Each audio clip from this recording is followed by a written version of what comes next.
Hindi pa tayo nangangalahati sa challenge. At gusto ko malaman ninyo na may nakikita akong problema na hindi ko nagugustuhan. Hindi ko rin nakikita na ginagawa ninyo ng tama at maganda yung mga challenge na binibigay ko sa inyo. Hindi ko rin kayo nakikita na nagiging agresibo at nakafocus sa kung ano man ang pinapagawa sa inyo. Parang nagiging unprofessional sila pagdating doon kasi nahahatak nila yung personal problems nila sa work, which is hindi dapat.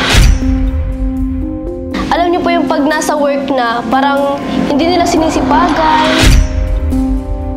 Pag nagko-content sila is parang may something na wala sa kanila yun.